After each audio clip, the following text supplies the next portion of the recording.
Shalom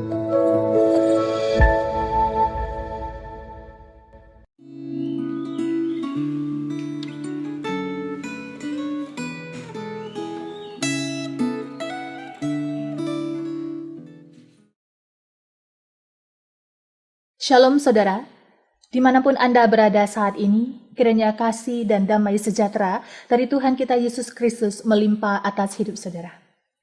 Perenungan firman Tuhan kita hari ini diambil dari Renungan Gema terbitan Sinode Gereja Kristus Yesus dengan tema pelayanan pribadi itu penting. Namun sebelumnya saya mengajak kita berdoa terlebih dahulu. Bapa di surga, terima kasih untuk hari ini. Kami bersyukur jikalau Tuhan boleh menyapa kami melalui firman-Mu. Dan Tuhan tolong kami supaya kebenaran firman Tuhan ini boleh berakar kuat di dalam hati kami. Terima kasih Tuhan, kami siap untuk mendengarkan sabda-Mu. Di dalam nama Tuhan Yesus Kristus kami berdoa, kami mengucap syukur. Amin. Saudara terkasih, bagian firman Tuhan yang menjadi perenungan kita hari ini, yaitu dari Kisah Para Rasul, pasal yang ke-18, ayat yang pertama sampai ayat yang ke-28. Kisah Para Rasul, pasal yang ke-18, ayat yang pertama sampai ayat yang ke-28. Saudara bisa menggunakan waktu untuk membaca keseluruhan dari pasal ini. Dan hari ini saya mengajak kita fokus pada ayat yang pertama sampai ayat yang ke-8. Saudara, saya bacakan untuk saudara. Paulus di Korintus. Kemudian Paulus meninggalkan Athena lalu pergi ke Korintus. Di Korintus ia berjumpa dengan seorang Yahudi bernama Aquila yang berasal dari Pontus.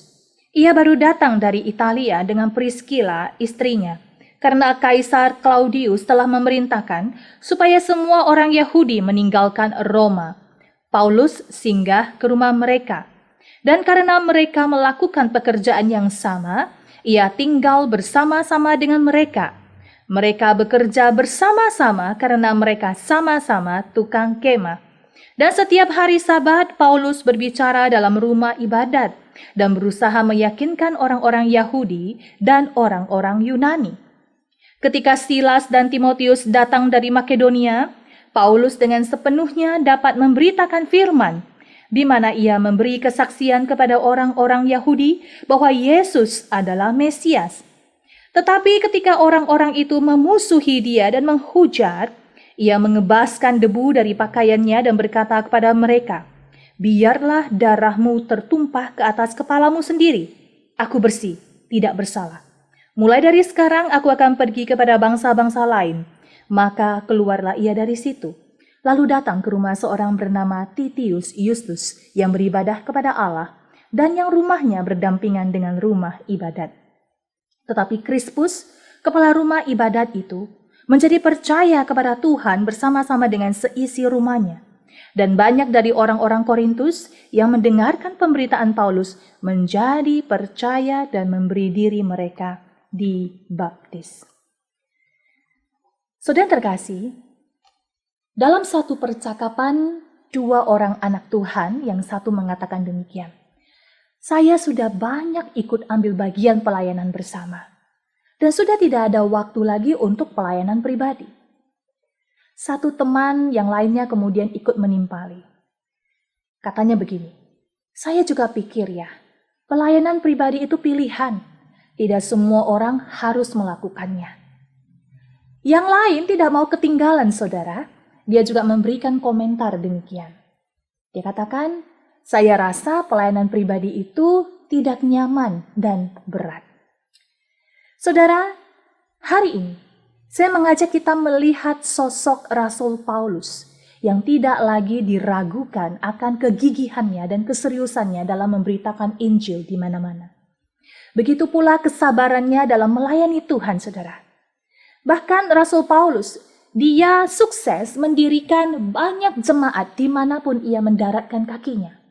Bahkan ia rela memberikan segala hidupnya, memberikan nyawanya untuk pelayanan pekabaran Injil.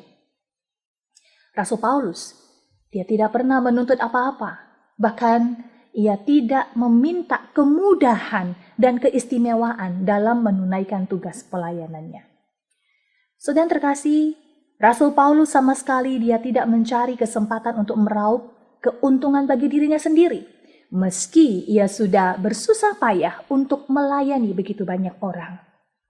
Ia bahkan memilih untuk terus bekerja di tengah kesibukannya melayani untuk mencukupi kebutuhannya sendiri, yaitu sebagai seorang tukang kemah.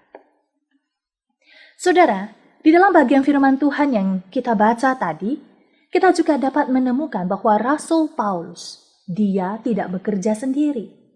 Ternyata ada orang-orang yang di sekitarnya yang turut membantu keberhasilan pelayanannya dalam pemberitaan Injil. Pasangan suami istri yaitu Aquila dan Priscilla, yang juga satu profesi dengan Rasul Paulus, merekalah yang telah memberikan tumpangan bagi Rasul Paulus dalam pelayanan di Korintus. Memang saudara, Paulus mendapatkan penolakan yang hebat di rumah ibadat ketika Paulus memberitakan firman, memberitakan kesaksian kepada orang-orang Yahudi bahwa Yesus adalah Mesias.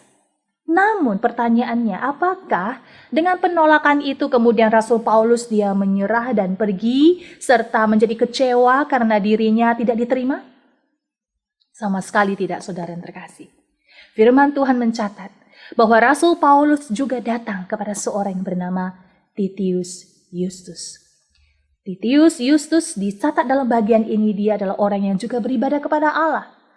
Rumahnya Titius berdampingan dengan rumah ibadat, dan tentulah rumahnya Titius menjadi tempat yang strategis dalam pelayanan Rasul Paulus. Dan selain tempatnya strategis buat Rasul Paulus dalam pelayanan pekabaran Injil, rupanya Rasul Paulus menggunakan kesempatan ini untuk dapat melakukan pelayanan pribadi kepada orang-orang yang mencari kebenaran, kepada orang-orang yang sungguh-sungguh ingin mengenal akan Yesus yang adalah Mesias yang diberitakan oleh Paulus. Dan salah satu hasil dari pelayanan pribadi ini adalah Krispus, kepala rumah ibadat itu, akhirnya menjadi percaya kepada Tuhan Yesus. Dan lebih luar biasa lagi adalah dikatakan seisi rumahnya. Krispus bersama dengan keluarganya, seisi rumahnya, menjadi percaya kepada Tuhan Yesus. Saudara terkasih dalam Tuhan Yesus Kristus, Rasul Paulus tahu bahwa semua yang ia lakukan bukanlah untuk ketenaran dirinya, bukan untuk popularitas, bukan pula untuk kekayaan, atau mengejar kepentingan lainnya, untuk kepuasan dirinya sendiri, tidak. Tetapi semata-mata untuk menyenangkan Tuhan, dengan membawa jiwa-jiwa untuk bertobat dan mendapatkan keselamatan. Saudara terkasih, kita kembali ke percakapan di awal tadi.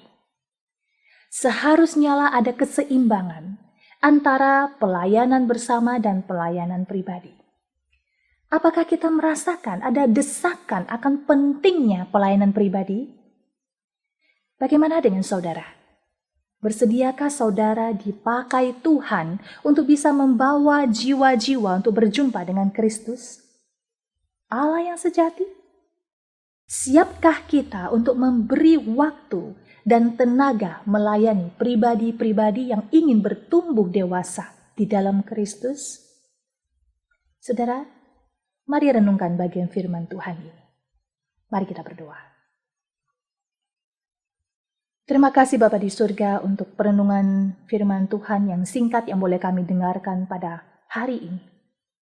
Tuhan tolong supaya kami sebagai anak-anak Tuhan, kami boleh menggunakan setiap kesempatan untuk boleh memberitakan tentang kasih Tuhan.